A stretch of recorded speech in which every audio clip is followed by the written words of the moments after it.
وَمِنَ النَّاسِ مَن يَشْرِي نَفْسَهُ ابْتِغَاءَ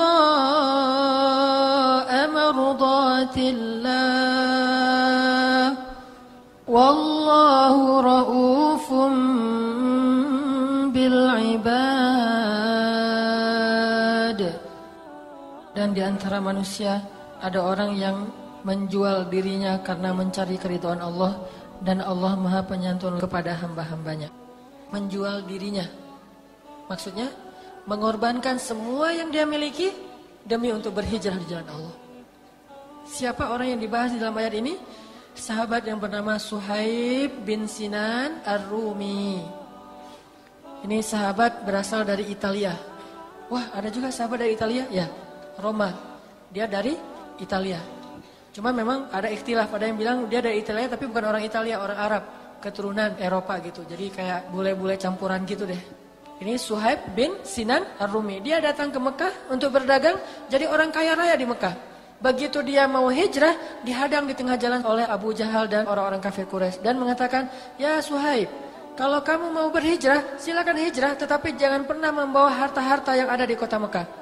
Karena dulu kamu datang ke sini dalam keadaan tidak punya apa-apa. Kalau kamu mau pergi, kamu pergi dan tidak boleh bawa apa-apa. Kecuali kalau kamu mau tetap di Mekah dan bersama kami, maka harta itu tetap milikmu.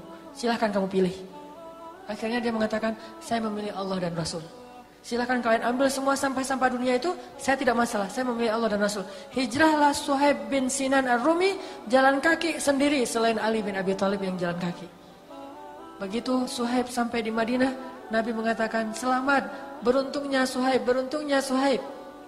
Kenapa dia beruntung? Karena dia telah berhijrah dan memilih Allah, dan Allah menggantikan untuk Suhaib yang lebih besar dan lebih banyak daripada yang dia pernah tinggalkan.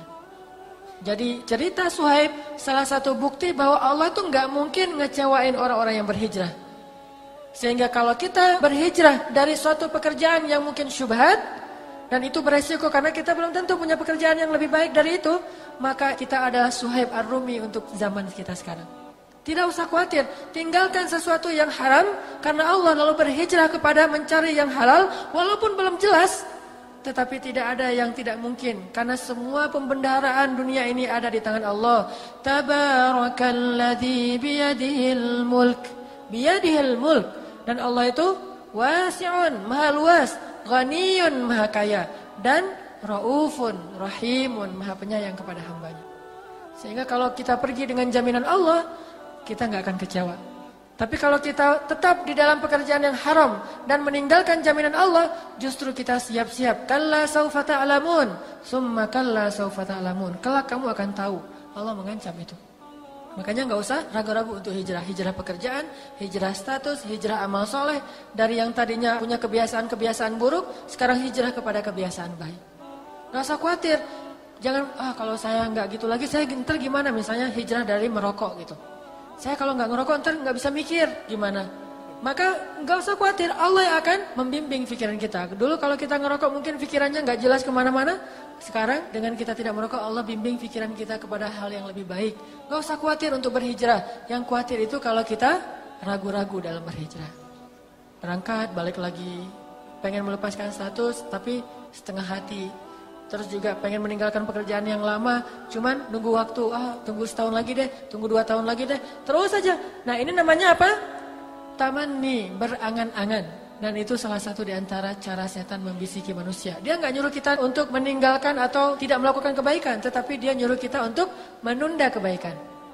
Salah satu di antara amal soleh yang paling disukai oleh Allah untuk disegerakan adalah berbuka puasa, sholat berjamaah, dan menikah.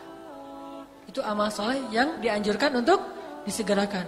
Lakukan sekarang juga, insya Allah kita akan melihat keajaiban dalam kehidupan kita.